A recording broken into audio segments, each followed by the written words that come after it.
नमस्कार, नमस्ते बिहार में राहुल ओझा आपके साथ और मैं हूं रुचिका राज आपके साथ। और देखिए, सीएम नीतीश कुमार आज दरभंगा दौरे पर आएंगे। सीएम शहीद सूरज नारायण सिंह की स्मृति सभा में शामिल होंगे। दरभंगा के डीएम और एसएसपी ने सभा स्थल का जायजा लिया है। डीएम और एसएसपी ने सभी तरह की तैयारी पूरी होने की बात कही है। साथ ही आयोजनकर्ता और पूर्व सांसद आनंद मोहन ने शहीद सूरज नारायण सिंह को भारत रत्न देने की मांग की। साथ ही उन्होंने शहीद की जीवनी को स्कूली पाठ्यक्रम में शामिल करने की भी मांग उठाई है।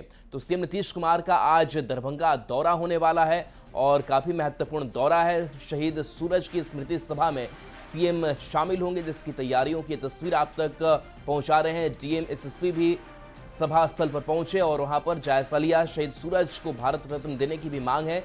कार्यक्रम के आयोजनकर्ता ने सरकार से मांग की। आनंद मोहन सिंह जो लगातार काफी समय से इस तैयारी में जुटे हुए हैं, तस्वीर भी उनकी आप देख पा रहे हैं, जहां वो इस ग्राउंड में जहां पर कार्यक्रम होना है वहां पर मौजूदगी है और प्रशासनिक व्यवस्था भी पूरी है कि उनको राज्य सरकार भारत रत्न की अनुशंसा करे। दूसरा कि उनके जीवन चरित्र को पाठ्यक्रमों में शामिल किया जाए ताकि आने वाली संततियां उनसे प्रेरणा ले पाए। स्पीकर तत्कालीन गुलाम सरवर जी ने अनाउंस किया था कि इसका नाम शहीद सूरज नारायण सिंह स्टेडियम होगा, आज तक नहीं हुआ।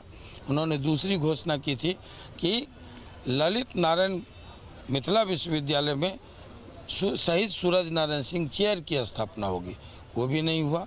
हम इन दोनों मांगों को भी उसमें जोड़ते हैं। और पांचवा है कि किसी मुख्य चौराहे पर दरभंगा के सूरज बाबू की प्रतिमा लगे, इसलिए कि ये उनका कर्म क्षेत्र रहा है। माननीय मुख्यमंत्री जी का संभावित कार्यक्रम कल यहाँ पे दरभंगा जिला में प्रस्तावित है और पोलो ग्राउंड में कार्यक्रम होगा। इसके लिए सारी व्यवस्था हम लोग कर लिए हैं और हेलीपैड के जो हम लोग डीएमसीएच के मैदान में होगा, वहाँ से बाय रोड यहाँ पे लाएंगे और कार्यक्रम करके यहाँ फिर प्रस्थान यहीं से उसी हेलीपैड से होगा। तो सारी व्यवस्था हम लोग कर रखे। तो संयुक्त आदेश जो निकलता है सुरक्षा का, वो लॉ एंड ऑर्डर के हिसाब से निकल गया है और ब्रीफिंग हम लोग कर लिए और हेलीपैड में भी पर्याप्त संख्या में बल लगाया गया है। वहाँ डीएसपी रैंक ऑफिसर इंचार्ज है और बहुत सारे इंस्पेक्टर लोगों को भी लगाया गया है और उसके अलावा रूट लाइन में भी फोर्स रहेगा। यहाँ सभा स्थल में भी हम लोग पुलिस पदाधिकारी दंडाधिकारी लगा रहे हैं और उसके अलावा हम लोग क्यूआरटी रखे हुए हैं, दंगा पार्टी है और पर्याप्त संख्या में बल है। सुरक्षा का पुख्ता इंतजाम रहेगा। यहाँ सीसीटीवी हम लोग लगा रहे हैं। मुजफ्फरपुर के कुंडनी में दलित नाबालिग बच्चे से रेप और हत्याकांड मामले में सरकार गंभीर है और अब बिहार सरकार ने पीड़ित परिवार को बड़ी राहत दी है। पीड़ित परिवार को मुआवजे की राशि की पहली किस्त 4,12,000 रुपए दिए गए हैं। दूसरी किस्त चार्जशीट के बाद दी जाएगी और इसके अतिरिक्त पीड़ित परिवार को सीएम आवास योजना के तहत आवास भी मुहैया कराया गया है। इसका काम जल्दी शुरू हो जाएगा। वहीं अब पीड़ित परिवार को प्रति माह 7,700 रुपए पेंशन भी दिया जाएगा और साथ ही साथ दोषियों को स्पीडी ट्रायल के तहत सजा दिलाने की भी कोशिश की जा रही है। पहले किस्त की राशि है 4,12,500 रुपये, जो माता जी हैं उस बच्ची की, उनको हम लोगों ने उपलब्ध करा दिया है।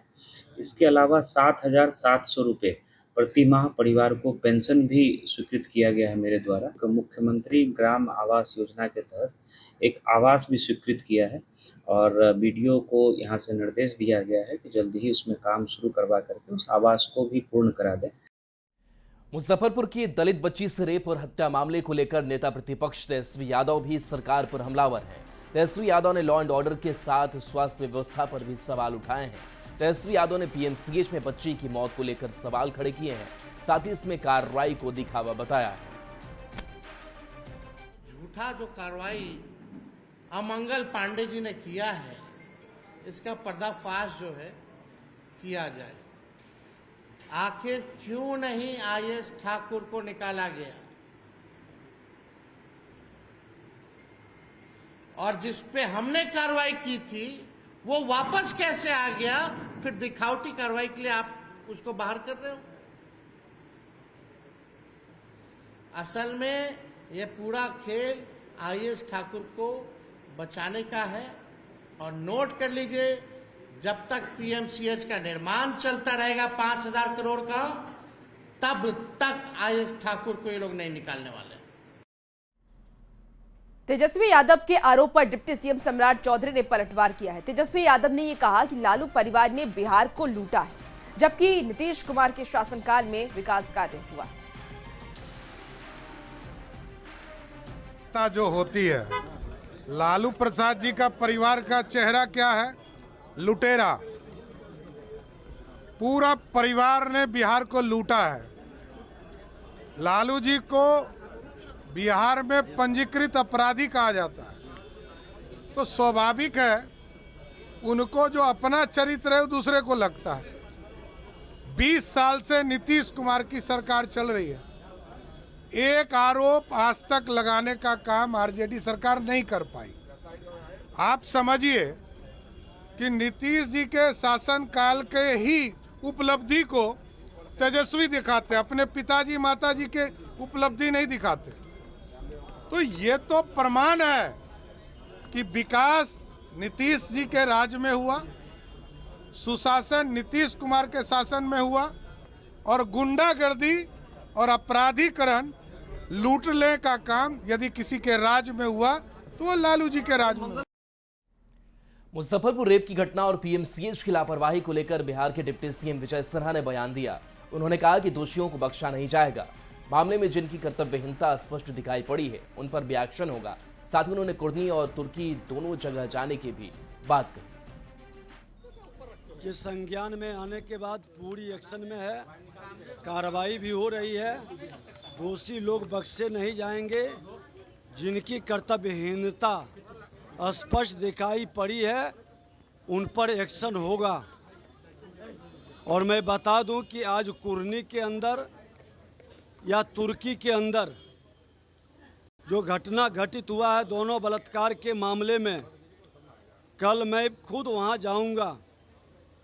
शादी के कारण मैं इधर फंसा हुआ था और कर्तव्यहीन लोग और इस तरह के मानवता के दुश्मन असुर प्रवृत्ति के लोगों को सख्त कार्रवाई होगी। और ऐसे लोग के जिसकी भी किसी की भी सहानुभूति होंगे वो इससे लोग बचेंगे नहीं।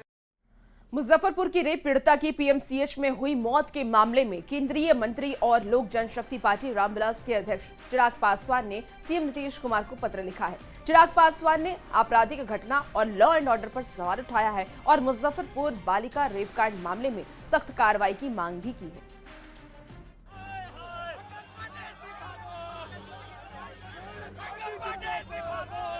पीएमसीएच में रेप पीड़िता की मौत पर जहां सरकार को विपक्ष का विरोध झेलना पड़ रहा है, वहीं दूसरी ओर गठबंधन के अंदर से भी सवाल उठने लगे हैं। केंद्रीय मंत्री और लोक जनशक्ति पार्टी रामविलास के अध्यक्ष चिराग पासवान ने सीएम नीतीश कुमार को पत्र लिखकर 3 मांग की है। चिराग ने लिखा है, इस जघन्य अपराध में शामिल सभी बलात्कारियों को शीघ्र गिरफ्तार कर कठोरतम दंड दी जाए।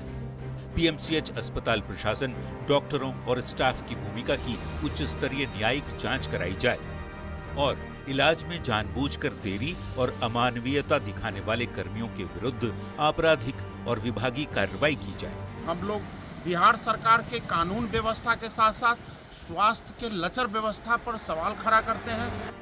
वैसे तो राष्ट्रीय लोक मोर्चा के अध्यक्ष उपेंद्र कुशवाहा भी सोशल मीडिया एक्स पर पोस्ट लिखकर सीएम नीतीश से इस मामले में सख्त कार्रवाई करने की मांग कर चुके हैं। लेकिन पीएमसीएच में रेप पीड़िता की मौत मामले में विपक्ष की ओर से कांग्रेस लगातार विरोध प्रदर्शन कर रही है, तो दूसरी ओर एनडीए में होते हुए भी चिराग ने पत्र लिखकर सिस्टम को फेल बता दिया है और सवाल खड़ा किया है। उसके बाद अब कई सवाल खड़े हो रहे हैं। सवाल है कि क्या चिराग खुद को अलग दिखाने की कोशिश कर रहे हैं?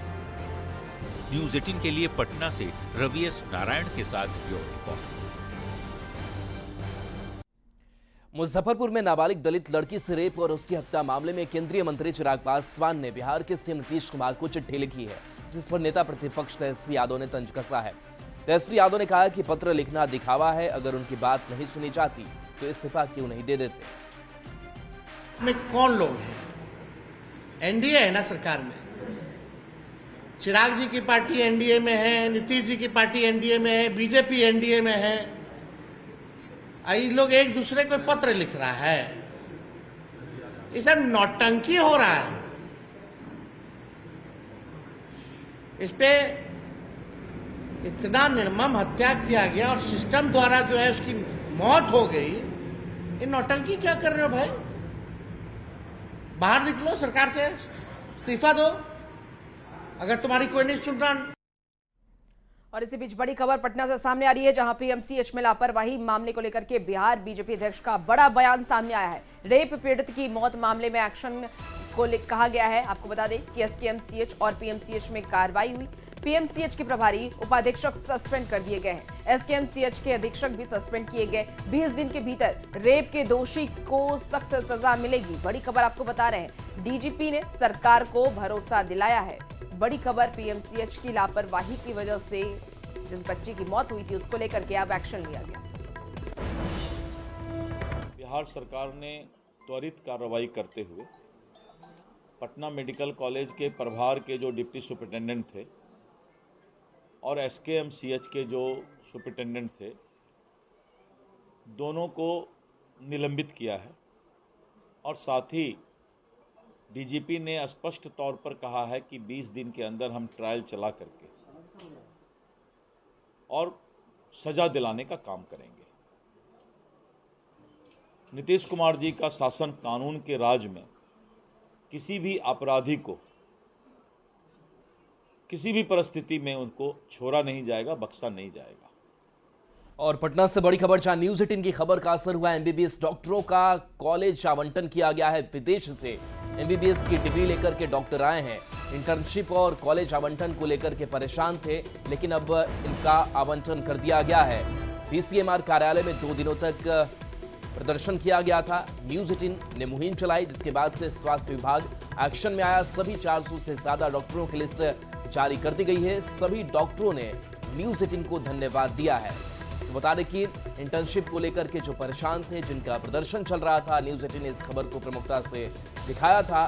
कॉलेज आवंटन की मांग कर रहे थे और अब इनका कॉलेज आवंटन की जो प्रक्रिया है वो हो जाएगी। और ऐसे में अब इनको बड़ी राहत भी मिली है और सभी डॉक्टरों ने न्यूज 18 को धन्यवाद दिया है। एमबीबीएस की डिग्री लेकर के डॉक्टर आए हैं और जो विदेश से एमबीबीएस की इन्होंने डिग्री ली और आवंटन को लेकर के इनको परेशानी थी, कॉलेज आवंटन की ये लोग मांग कर रहे थे और अब इनकी जो मांग है वो पूरी हुई है। 400 से ज्यादा डॉक्टर की लिस्ट जारी की गई है।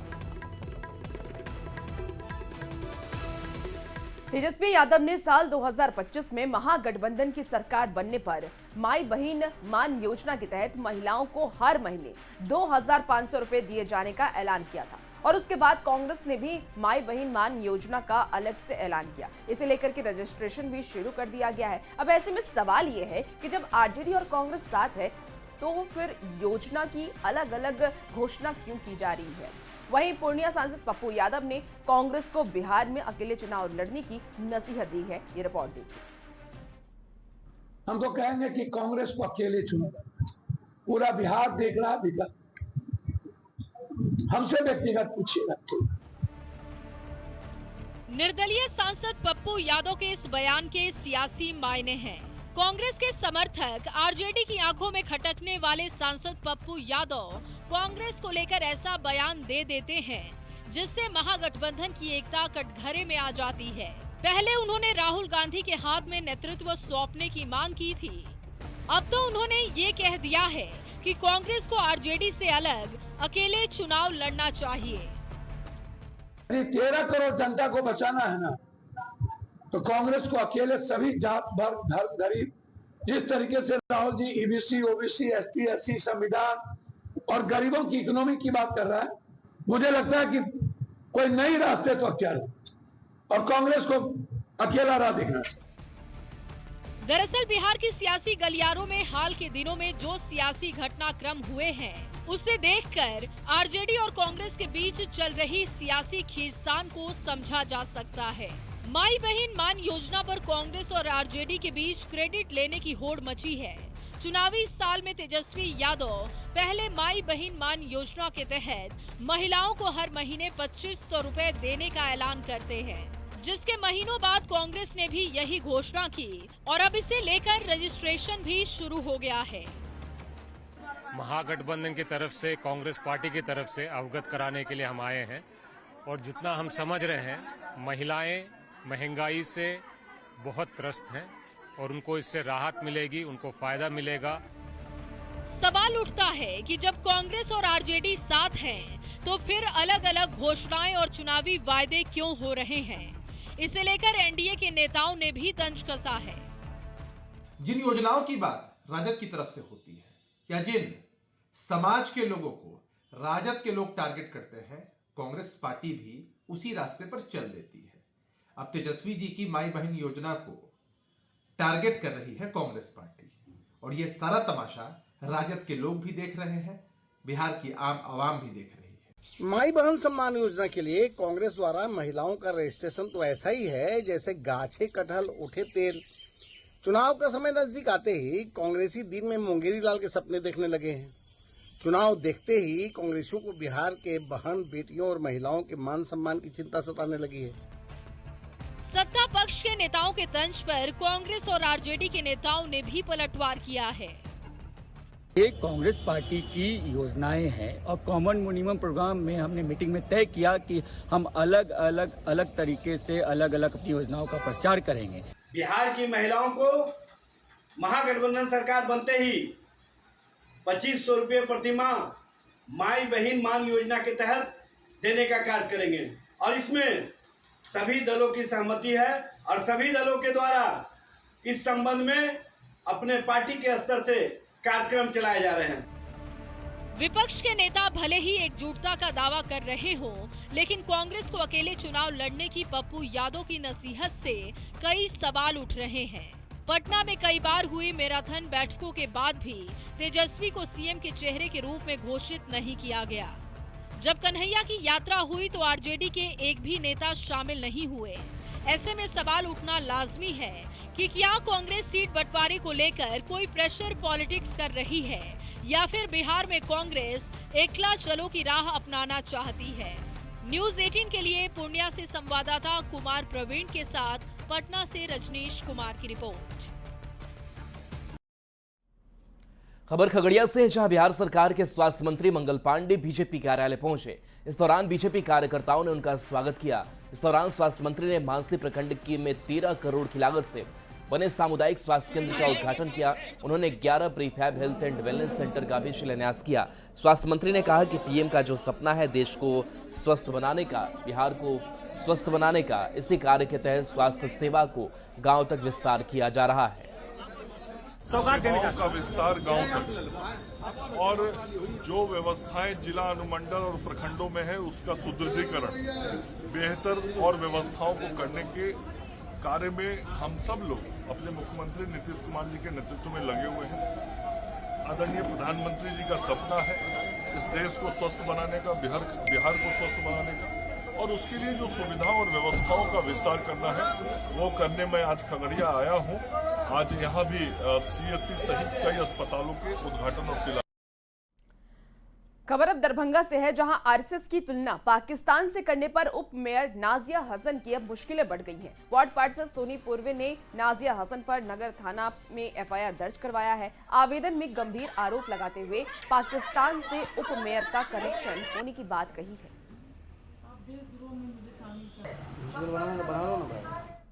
देखिए, हम लोग को संदेह है कि पाकिस्तान से इनका कुछ न कुछ कनेक्टिविटी है, और हम लोग प्रशासन से मांग भी किए हैं और जाएंगे भी फिर कि उनका जो भी 2020 से 25 तक का कॉल डिटेल खंगाले, उनका जो है अकाउंट खंगाला जाए, खुद ब खुद सब सच्चाई सामने आ जाएगी। टाउन थाना में दर्ज कराया गया है कल उनके द्वारा। उसमें उन्होंने दिया है कि जो भी टिप्पणी की गई थी और उससे क्या प्रतिकूल प्रभाव पड़ा है, सब पर जांच करके कानूनी कार्रवाई करने के लिए उन्होंने केस दर्ज कराया टाउन थाना में। दर्ज हो चुका है, केस दर्ज हो चुका है। बढ़ रही है, केस जांच किया जा रहा है, पूरे मामले की जांच हो रही है। कुछ उसमें नामजद हैं, कुछ अज्ञात हैं, वीडियो वगैरह देखा जा रहा है। तो आप लोग प्रोसेस करेंगे या फिर कहीं मजबूर? नहीं, जो होना चाहिए वो होगा, जो उचित होगा कार्रवाई की जाएगी। खबर गया जी से है, जहां पुलिस ने 4 नक्सली को गिरफ्तार किया है। पुलिस ने चारों नक्सली को पंचायत भवन निर्माण कार्य में ठेकेदार से 5% की लेवी मांगने और मजदूरों के साथ मारपीट मामले में गिरफ्तार किया है। पुलिस को नक्सलियों के पास से पर्चा सहित अन्य सामान भी बरामद हुए हैं। आपको बता दें कि गया जी और औरंगाबाद पुलिस की संयुक्त कार्रवाई के बाद पुलिस को ये बड़ी सफलता मिली है। पुलिस अन्य नक्सलियों की गिरफ्तारी के लिए भी छापेमारी कर रही है। विभिन्न प्राथमिकियां दर्ज की है और उस प्राथमिकी के आलोक में हम लोगों ने टीम बना करके एक एसआईटी टीम का गठन किया और विस्तृत अनुसंधान प्रारंभ किया। तो कुल 12 व्यक्तियों का नाम सामने आया और जो कि गया और औरंगाबाद जिले के व्यक्ति हैं। इनका आपराधिक इतिहास है और बड़े बड़े नक्सलियों के मारे जाने के बाद या उनके गतिविधियों की खत्म होने के बाद जो शून्यता की स्थिति उत्पन्न हुई थी, उसी का फायदा उठा करके कुछ नए लड़के और पुराने लिंग का उपयोग करके इस तरह के नक्सली गतिविधि का रूप दे करके घटना कारित करने का काम कर रहे हैं। खबर बेतिया से है, जहां नौतन प्रखंड मुख्यालय के मनरेगा कार्यालय में दक्षिण तिलहुआ से आई महादलित वन पोशाक महिलाओं के साथ मारपीट की गई। सभी महादलित महिलाएं अपनी मजदूरी मांगने मनरेगा कार्यक्रम पदाधिकारी रंजित कुमार के पास आई थी। तभी इन सभी महादलित महिलाओं के साथ पीओ ने अभद्र व्यवहार और मारपीट की। सभी महिलाएं बीते 2 साल से रात दिन मेहनत कर रही हैं। पीड़ित महिलाओं ने जिला प्रशासन से जांच कर पीओ के विरुद्ध कार्रवाई करने की मांग कर रही हैं। हमने सुनी हमने परमिट का नहीं हमने 2 साल से हमने पौधा लगल माने पानी में उदयपुर जंगल से हमने मालिक पौधा लिया लिया के हमने रोपले बानी सब पानी पटल बानी सोहल बानी हमने परमिट का भाग भाग जल्दी भाग भाग ढकल के भागला हम 15-20 दिन पहले मैं दक्षिण तिलुआ गया था। वहाँ कुछ महिलाओं के द्वारा बोला गया कि वो पहले पूर्व में वृक्षारोपण के स्कीम में काम करती थी, लेकिन बाद में उनके द्वारा काम नहीं किया गया है। पुनः उनका जो है जॉब कार्ड जो है कुछ लोगों का लगा दिया गया है, बाकी जो आई थी। और फिलहाल रुकते हैं छोटे से ब्रेक के लिए, जल्द हाजिर होंगे।